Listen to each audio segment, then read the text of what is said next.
नमस्ते भारत। ये वीडियो में आप सभी लोगों के लिए एक बहुत ही महत्वपूर्ण अपडेट मुंबई यानी कि महाराष्ट्र में चल रही महाविनाश वसूली अघाड़ी सरकार के बारे में दे रही हूं।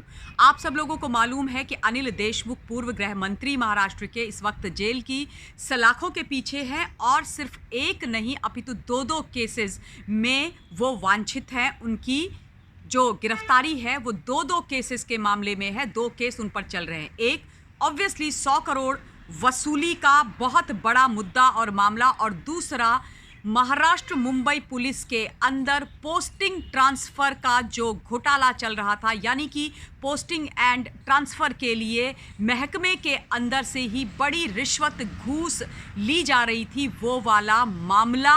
और उस मामले को लेकर के लगातार महाराष्ट्र की सरकार हाई कोर्ट में जाती रही है। ये बात किसी और ने नहीं अपितु सीबीआई ने करी है। सीबीआई जो इस केस को इस वक्त इन्वेस्टिगेट कर रही है कोर्ट के कहने पर ही। उन्होंने पहले भी ये बात बोली थी, यानी कि सीबीआई ने, कि महाराष्ट्र की यानी कि उद्धव ठाकरे की सरकार उनको पोस्टिंग ट्रांसफ़र वाले केस को किसी भी प्रकार से इन्वेस्टिगेट नहीं करने दे रही है। उनके इन्वेस्टिगेशन में लगातार बढ़ चढ़ करके सपोर्ट करने के बजाय रोड़े अटका रही है। आप लोगों को मैं याद दिला दूं कि उद्धव ठाकरे की सरकार ने महाराष्ट्र के हाई कोर्ट में जा कर के पहले एक याचिका लगाई थी और जिसमें ये बोला था कि ये लोग हमारे अधिकारियों को प्रताड़ित कर रहे हैं। कौन कर रहा है? सीबीआई कर रही है। मतलब आपका एक इतना बड़ा घोटाला निकला, आपके गृह मंत्री इतने घोटाले पे घोटाले कर रहे थे, अगर उसकी इन्वेस्टिगेशन सीबीआई कर रही है तो फिर आप ये बोलेंगे कि आपके अधिकारियों को प्रताड़ित किया जा रहा है। उस पर जब उन्होंने मुँह की खाई तो अब उसके बाद एक और चीज़ हो गई, और वो ये थी कि सीबीआई के विरोध में एक बार फिर से उद्धव ठाकरे की सरकार, जो बहुत डेस्परेट है अनिल देशमुख को बचाने के लिए, उनकी डेस्परेशन छटपटाहट दिख रही है, वो फिर से हाईकोर्ट के दरवाजे पर पहुंच गई। और इस बार जो उन्होंने याचिका लगाई उसमें यह बोला कि सीबीआई को जो मुंबई पुलिस का महाराष्ट्र का पोस्टिंग ट्रांसफ़र वाला केस है उसको इन्वेस्टिगेट नहीं करना चाहिए, उसके लिए एक एसआईटी का गठन होना चाहिए और उस एसआईटी के द्वारा इस केस के अंदर इन्वेस्टिगेशन होना चाहिए, जिस पर दोबारा से उनको हाई कोर्ट में मुंह की खानी पड़ी। जमकर उनकी किरकिरी हुई है, जम करके नाक कटी है, क्योंकि आदरणीय हाई कोर्ट ने बोला कि तुमने ऐसा कुछ किया ही नहीं है कि हम तुम पर भरोसा करें और सीबीआई से ये केस एसआईटी को दे दें।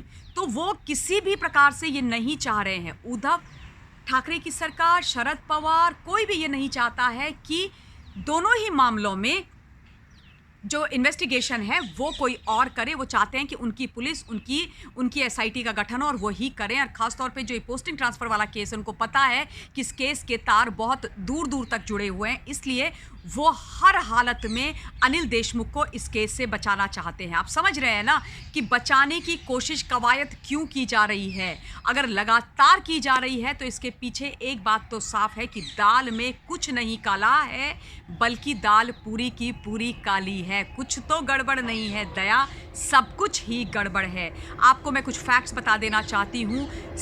मिस्टर सुबोध जायसवाल जो पूर्व डीजीपी हैं महाराष्ट्र के, उनके आंखों के सामने का ये सारा मामला है और इस वक्त वो सीबीआई के डायरेक्टर हैं। समय का चक्र, क्योंकि वो डीजीपी सुबोध जायसवाल जब वहाँ पर डीजीपी थे तो महाराष्ट्र की सरकार ने उनको बिल्कुल दूध में से मक्खी की तरह निकाल करके बाहर रखा। किसी भी प्रकार से किसी भी निर्णय का हिस्सा नहीं बनाया, गृह मंत्री उनसे बात तक नहीं करते थे। और अब सुबोध जायसवाल सीबीआई के डायरेक्टर हैं और जिस वक्त वो वहाँ पर डीजीपी थे उस वक्त ही उन्होंने रश्मि शुक्ला, जिन्होंने ये पोस्टिंग ट्रांसफ़र का पूरा मामला खोल करके सामने रखा है, वो इंटेलिजेंस यूनिट की कमिश्नर थी। और उस वक्त सुबोध जायसवाल ने डीजीपी होने के नाते रश्मि शुक्ला को ये बात बोली थी कि आप इसका सीआईडी से इन्वेस्टिगेशन कराओ। और इस इन्वेस्टिगेशन को रोका किसने था? सीताराम कुंटे ने, जो उस वक्त पूर्व मुख्य सचिव, उस वक्त मुख्य सचिव हुआ करते थे महाराष्ट्र की सरकार के, और इस वक्त उद्धव ठाकरे के सलाहकार हैं। आप समझिए सारा चक्र। पूर्व मुख्य सचिव सीताराम कुंटे उस वक्त मुख्य सचिव होते थे, अब पूर्व हो गए और अब वो वहाँ पर चीफ मिनिस्टर के सलाहकार हैं, उन्होंने ये पूरी इन्वेस्टिगेशन रुकवाई थी।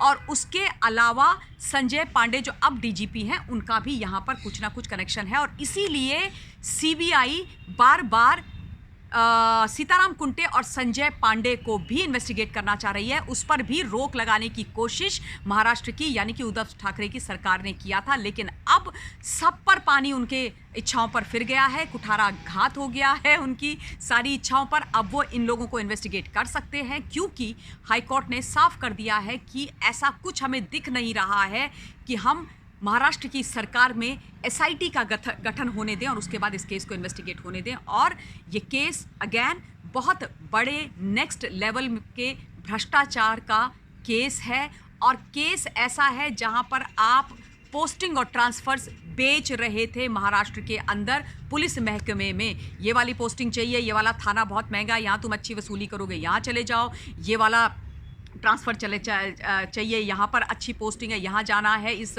जगह जाना है, शहर जाना है, इतने पैसे दे दो, यहाँ चले जाओ। ये चल रहा था, यानी कि खाकी वर्दी में रिश्वत चल रही थी और जितने भी पोस्टिंग ट्रांसफ़र हो रहे थे उसमें पैसों का लेन देन चल रहा था। यही बात रश्मि शुक्ला ने बोली है। रश्मि शुक्ला को भी बहुत बुरी तरीके से प्रताड़ित किया गया था, लेकिन फिर से मुंह की खानी पड़ गई है उद्धव सरकार को, एमवीए यानी कि महाविनाश वसूली अगाड़ी सरकार, तीन तिकड़ी और झोल झपाटे की सरकार को। और अब ये बात साफ है कि बहुत सारे राज हैं, बहुत गहरे और काले राज हैं और उन्हीं राजों को छुपाने के लिए अनिल देशमुख को बचाने की कवायद चल रही है। अनिल देशमुख जो इस वक्त जेल में हैं। और अब मैं इस वीडियो के लिए अपनी वाणी को विराम देना चाहती हूँ। आप सभी लोगों से निवेदन करूँगी कि अपना पॉइंट ऑफ व्यू कमेंट के माध्यम से मुझ तक ज़रूर पहुँचाइएगा और लगातार इन विषयों पर आप बोलते रहिएगा, क्योंकि जिस तरीके से चीज़ें इस वक्त महाराष्ट्र में चल रही हैं वो बहुत चिंताजनक हैं और उन पर लगातार डिबेट होना, उन पर लगातार बात होना नितांत आवश्यक है। जल्द ही मैं आप नए विषय के साथ आप लोगों के बीच में फिर से हाजिर होंगी। Till then stay safe, stay blessed and जय हिंद।